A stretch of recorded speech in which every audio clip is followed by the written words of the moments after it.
राधे राधे दोस्तों। भाई दूज कार्तिक माह में शुक्ल पक्ष की द्वितीया तिथि को मनाया जाता है।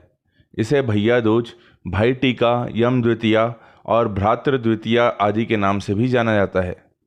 बहन इस दिन अपने भाइयों को घर पर भोजन के लिए आमंत्रित करती हैं और भाई अपनी बहन को उपहार देते हैं।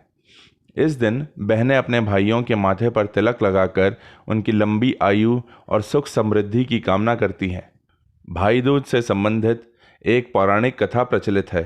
आइए जानते हैं कि वह कथा क्या है। भगवान सूर्य नारायण की पत्नी का नाम छाया था। उनकी कोख से यमराज तथा यमुना का जन्म हुआ। यमुना यमराज से बड़ा स्नेह करती थी। वह उसे बराबर निवेदन करती कि इष्ट मित्रों सहित उसके घर आकर भोजन करो। अपने कार्य में व्यस्त यमराज बात को टालता रहा। कार्तिक शुक्ल पक्ष की द्वितीया को यमुना ने फिर यमराज को भोजन के लिए आमंत्रित किया। उसे अपने घर आने के लिए वचनबद्ध कर लिया। यमराज ने सोचा कि मैं तो प्राणों को हरने वाला हूँ, मुझे कोई भी अपने घर नहीं बुलाना चाहता।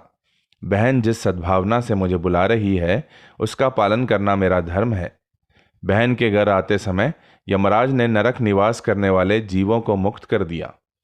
यमराज को अपने घर आया देखकर यमुना की खुशी का ठिकाना नहीं रहा। उसने स्नान कर पूजन करके व्यंजन परोस कर भोजन कराया। यमुना द्वारा किए गए आतिथ्य से यमराज ने प्रसन्न होकर बहन को वर मांगने का आदेश दिया। यमुना ने कहा कि भैया, आप प्रतिवर्ष इसी दिन मेरे घर आया करो। मेरी तरह जो भी बहनें अपने भाई को इस दिन आदर सत्कार के सहित बुलाएगी और भोजन कराएगी तथा टीका लगाएगी, उसे यमराज का भय नहीं रहेगा।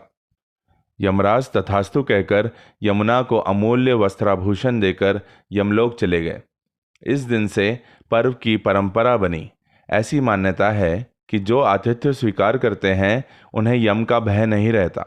इसलिए भैया दूज को यमराज तथा यमुना का पूजन किया जाता है। आशा है कि भाई दूज की यह कथा आपको पसंद आई होगी। आगे भी ऐसी ही और कथा और जानकारी के लिए हमसे जुड़े रहिए और कहते रहिए राधे राधे।